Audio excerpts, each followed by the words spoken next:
So everyone knows your most important resource in life is your time. And my goal and where I want to get to is the ability to buy back as much of it as I possibly can. And to go into this, let's just say you sleep 8 hours a night, so we'll call a day, we'll say it has around 16 hours in it, and then you need to use the bathroom, you need to eat, you need to cook, you need to clean your house, you have all these maintenance things that need to get done. You need to look through your emails in order to actually stay on top of your life. So let's add another about 6 hours for that. And if you need to commute to and from work, that's at least another 2 hours right there, depending on how far away you are. And that leaves you with about 8 hours in your day to actually try to better yourself.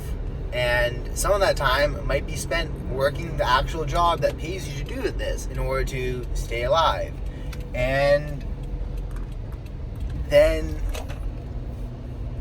for a lot of people, like that 8 hours right there is actually taken up completely by their job. So they don't ever have time to themselves to do what they need to do and to think.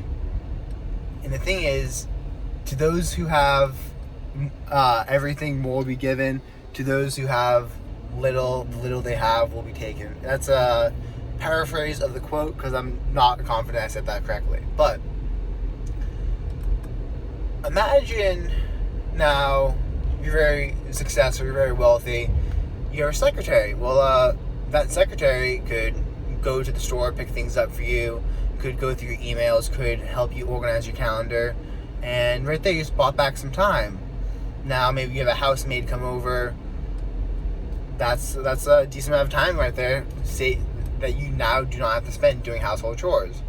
And let's also say you buy your meals and you have your secretary pick them up for you. Now you don't have to cook.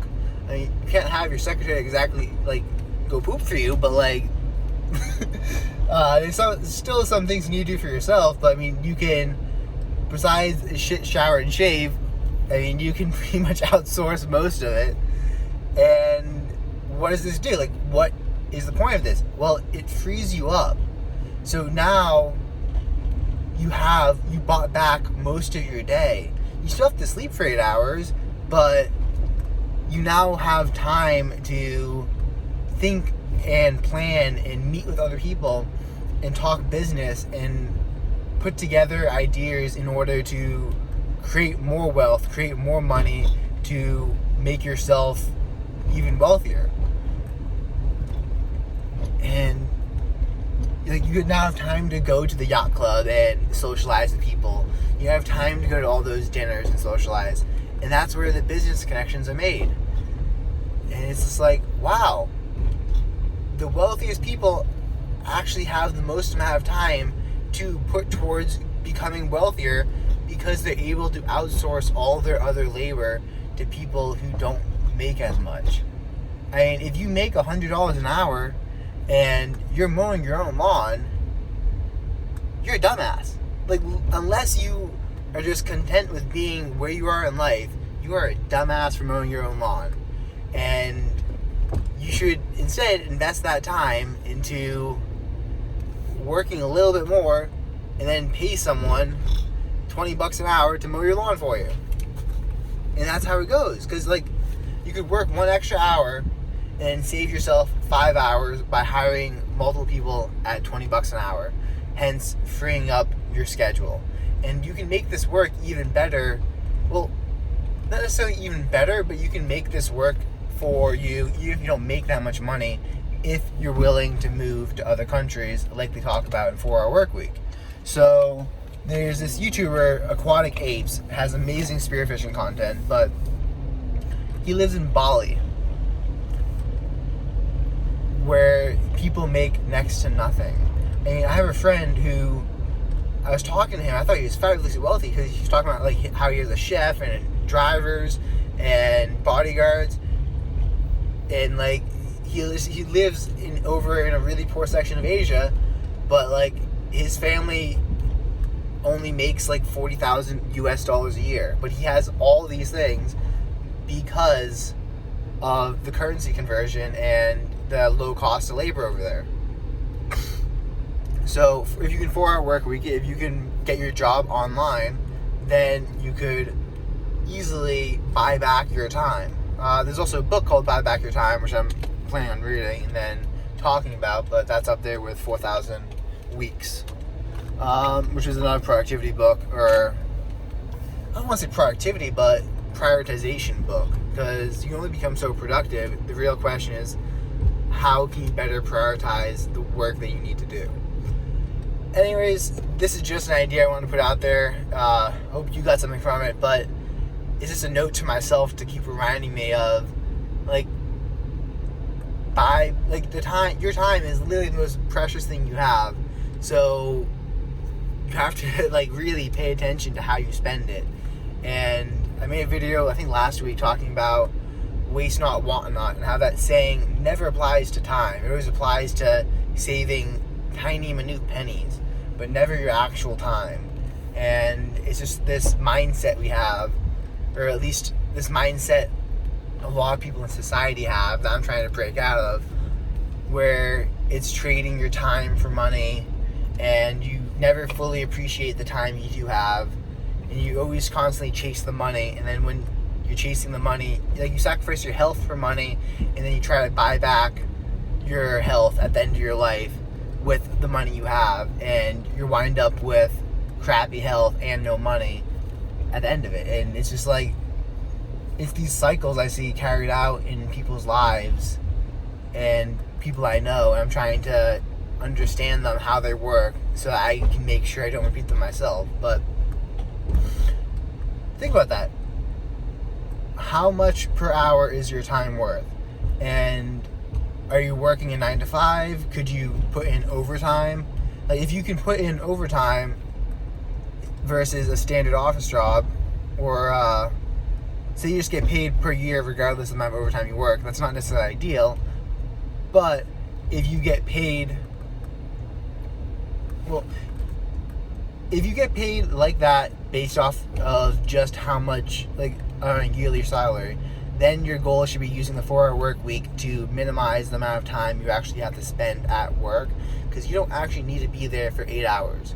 You should read that book and actually understand how they do it, but you could theoretically, if you could keep up the level of productivity, only work for 2 hours a day if you could get everything that you need to get done. And you could also use virtual assistants from India or Bangladesh in order to help you get that work done while paying them $5 to $10 an hour. And then if you do get paid hourly, or you have the option for overtime, the next question is, how cheap could you get some of these tasks done for? So if you can make $48 an hour with overtime, then you should always work overtime in order to, if you can work overtime and make $48 an hour and pay 2 people $20 an hour to actually do things around your house to help you out, to lighten your load, then you should always take that deal, because in effect you're doubling the amount of productivity that you could get done. You're doubling the amount of stuff you could get done. Even if those 2 people aren't as effective as you and they only get done 150% what you could get done, you're still coming out on top, plus with 8 extra hours. So be smart about this. Look at your life, examine it, be conscious to the decisions you're making. I personally enjoy cooking, so I'm not going to necessarily outsource cooking, but I do meal prepping. And if I'm really stressed for it, I might outsource cooking, but right now, those sources like HelloFresh or those meal prep kits, HelloFresh doesn't even really save that much time, I think, because you still have to cook it, but there's certain recipes, certain ways to go about it, and there are certain services out there who will save you time. Hell, you get a robot vacuum cleaner, if vacuuming eats up a significant portion of your time, and now you don't have to vacuum. You just bought back hours of your time, and over the course of a year, maybe a day. I don't know how much time you spend vacuuming, but how much is a day of your life worth? Compounded yearly, 80 days, maybe a couple months of your life you could buy back just by getting a robot vacuum. And these are just things for people to think about and understand where I'm coming from necessarily, that you don't have to do exactly what I'm saying, but you should be thinking about these concepts or having these ideas bouncing around in your head so that you won't be, I don't know, basically what I call a slave. And or if you've seen in some other videos on the channel, my brother and I call it slavery. And it's basically when you do not have 2/3 of your waking hours to yourself to do with as you want and to improve your current situation. So most people, if you have to work 8 hours a day, well, now you only have half of your waking hours to yourself to do with as you want. And even worse is when you have to commute maybe an hour and a half to work and then an hour and a half back from work. Now you're talking 11 hours a day and you only have 16 total, but you still have to like shit, shower, and shave. So like that's even less time you have. And it's this whole thing that you can fall into if you're not consciously aware of how the decisions you make affect your life. And I'm just going to leave you with this. It is stupid, idiotic, and satanic to kill yourself in order to avoid paying someone else $20 an hour to do menial labor. Like, you could literally help that person out and help the economy by sharing the wealth, paying that person to do work that you don't actually want to do. But instead, a lot of people kill themselves at work, and then they get home from work, and then they kill themselves again, and they just drain all their energy doing these mundane tasks that they could pay some high schooler to do, and that high schooler would be thrilled to the moon to have a job paying $20 an hour that he could choose his hours maybe to work.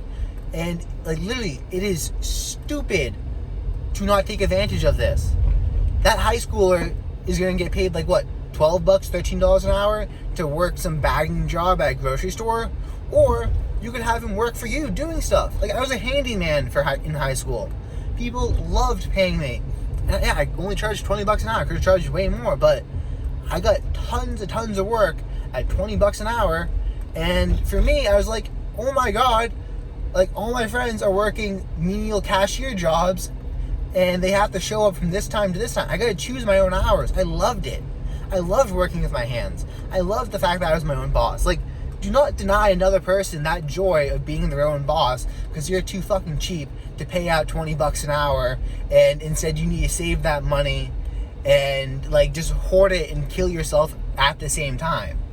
So peace out. But I mean, look into it. Like, hopefully what I just said doesn't apply to you, but if it does, like, wake up and change your life.